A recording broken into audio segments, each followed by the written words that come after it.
Hey guys, so today is day 15. I'm about to join a panel. I'm probably late. 1 minute is already started. It's called How to Use Social Media for Real Change. Let me show you real quick. So it says that, and then it says join an important discussion between young Black women creators who are using social media as a tool for real change. And then those are the people. Okay, time is ticking, so I already did it. So for me, I felt the need to start using my platform for change. I think it was around when I was like 25. I started pretty late in the makeup game, honestly.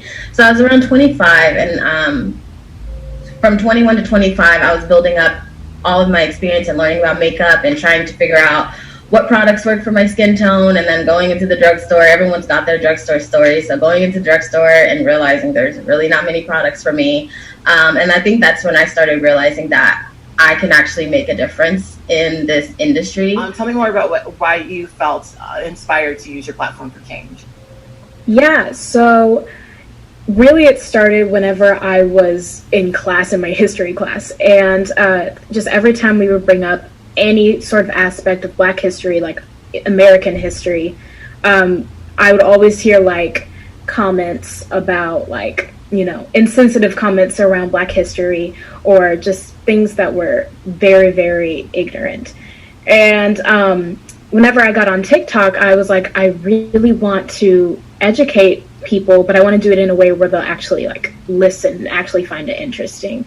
And so I felt a sense of responsibility because I didn't want people to keep on loving Black culture without knowing the context of it and where it came from, the pain as well as like the victim. Hey guys, so I am back. I'm a little tired. So they basically, obviously, they touched on how their voice for social media, about diversity, what kind of, and racism, Black Lives Matter, and all, So I'm going to talk about, first, is about skin color. They were talking about, when they first started, they were talking about shades, makeup shades.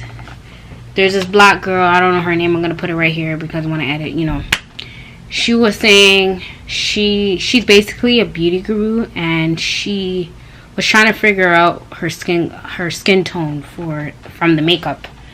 She had to go to stores, figure it out, and she finally found her skin tone. And some of the girls are saying, yeah, I watched you. This is how I figured out my skin tone.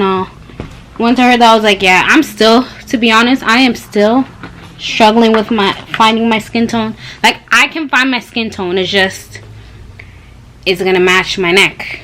It's going to match my chest. Because everybody is saying, I know I shouldn't listen to what everybody says, but everybody says when you put on your makeup, you apply your foundation, it's supposed to match the rest of your body, like your arms, your neck, and your chest. As you guys see for me, you see in some of the videos, some of it looks like my face looks lighter than my chest. Basically, like, it doesn't match. And it's like, what do? I can't do anything. I've been in the store for hours, because trust me, I can be in the store for hours.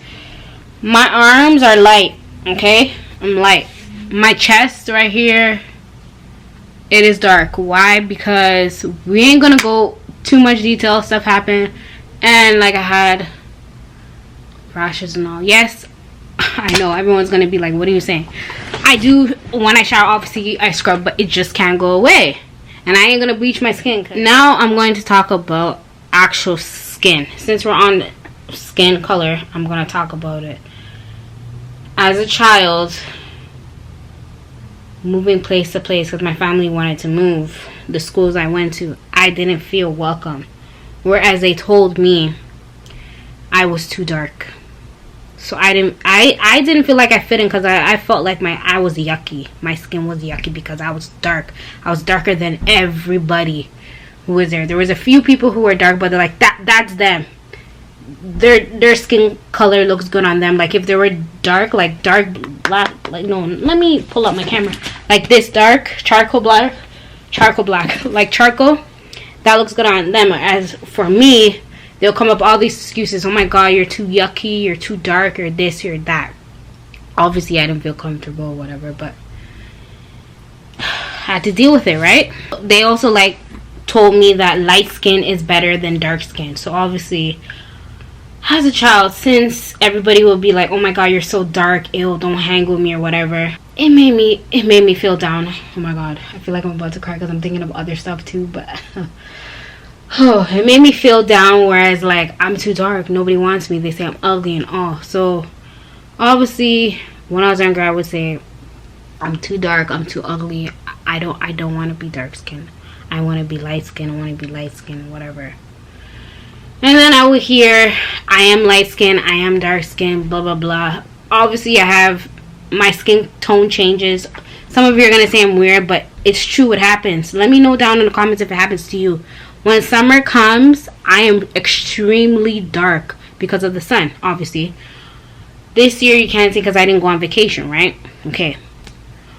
Winter comes, I'm like pale, my face will be like pale, I'm like light and whatever. But I'm still kind of dark in some places because, just cause, you know, I don't know how to explain it, but some of you know what I mean. But yeah, as I grew up and I moved to Toronto, because I used to live in Brampton, so Brampton made me more feel like I didn't love my skin, okay? And then when I came to Toronto, I didn't love it either. And then when I moved to like other places and I went to different schools, the last school that I went to, I started seeing a lot of black people. And there was dark skins, light skins, whatever. And I was like, at this point, I don't even care no more. I need to love my skin. And I started loving my skin. But I didn't love it 100%. Still till now, I don't really love my skin 100%. I do love it, but just, it's hard because I'm different skin tones. I'm dark here, as you guys see, dark here, dark here. Here is dark because of the pimples, but yeah.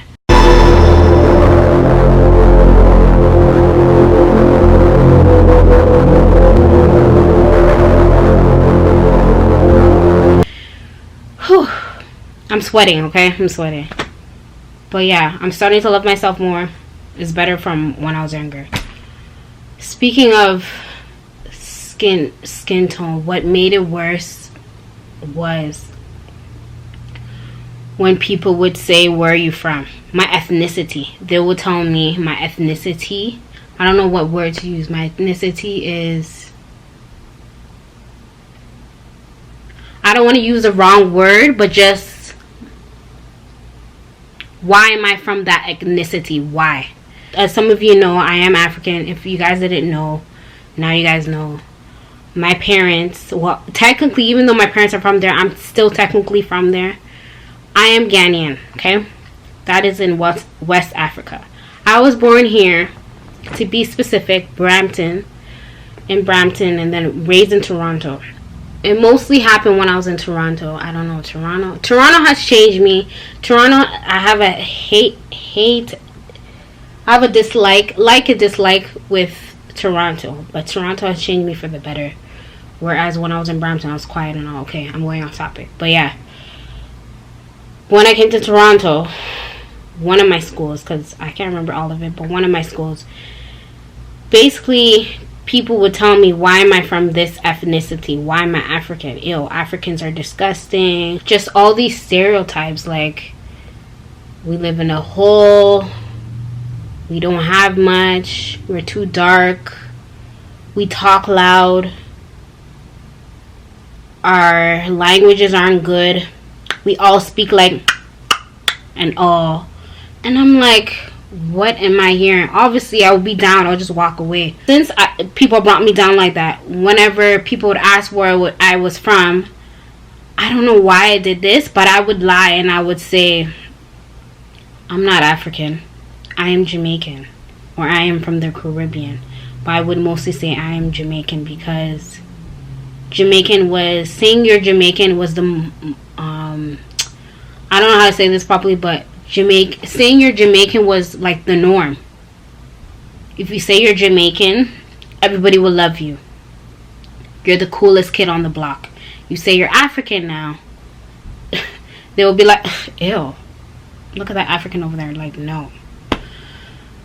And I struggle with this as a child so much. Obviously, I brought it up to my parents, but they would just be like, you gotta go through this. It's your childhood, right?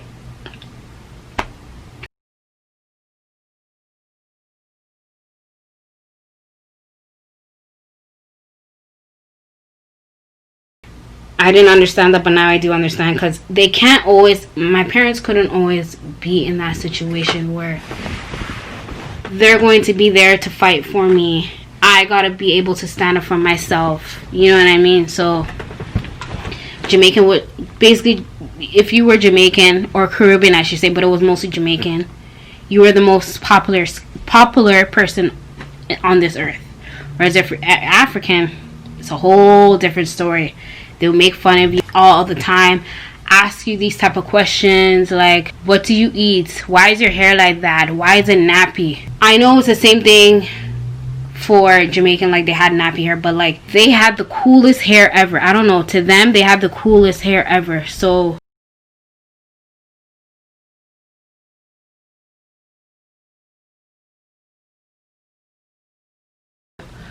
obviously for me, since I was down like that, I shouldn't have done that, but I'm a child, I didn't know. I would present myself where I was like, okay, I'm Jamaican, I need to start dressing like them, I need to start talking like them. But then as I was doing these things, I learned that no, I don't have to be like them. I don't have to act like them, you know what I mean? I just love their culture.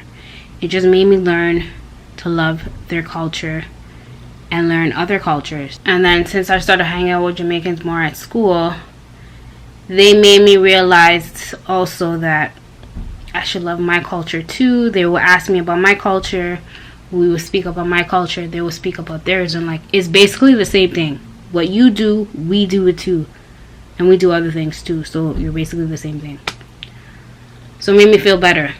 Whereas sometimes it did not make me feel better, because they would say, like the dressing, like as we dress, they're like, why do you dress like that? So like they would say our dressing is not good looking, like we just slapped on a blanket. For the male, they wear these to parties, but it was mostly for a funeral. If you wore it in a funeral, I forgot what it's called, I'm gonna put it down here, I should remember, but I haven't been to like African parties in a long time. They would have a thing called, oh, I forgot what it's called.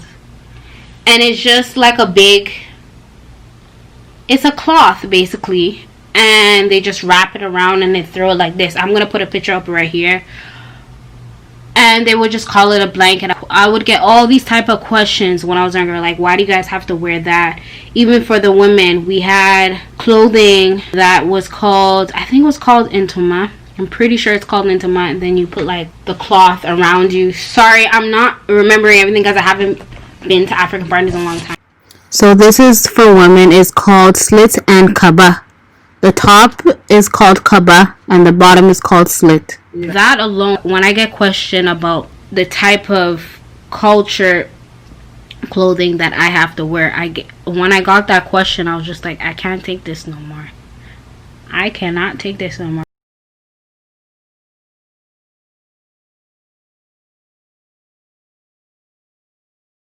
Sometimes I would think so much, I'll just stand there and I'll just cry, because I'll be like, I don't know, I don't feel accepted. I can't even say anything. Oh my god.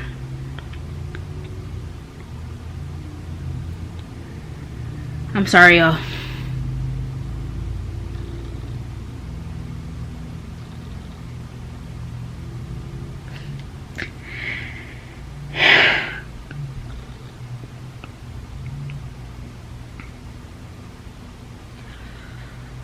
I'm so sorry. This is just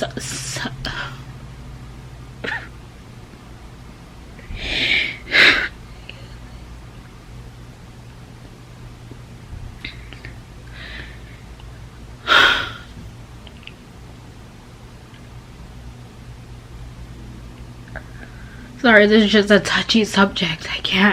I can't do this. Let's do this.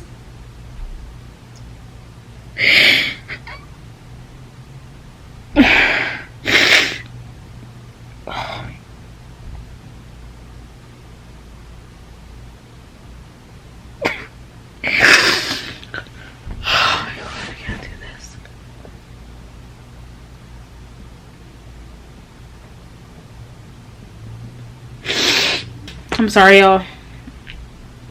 I'm so sorry.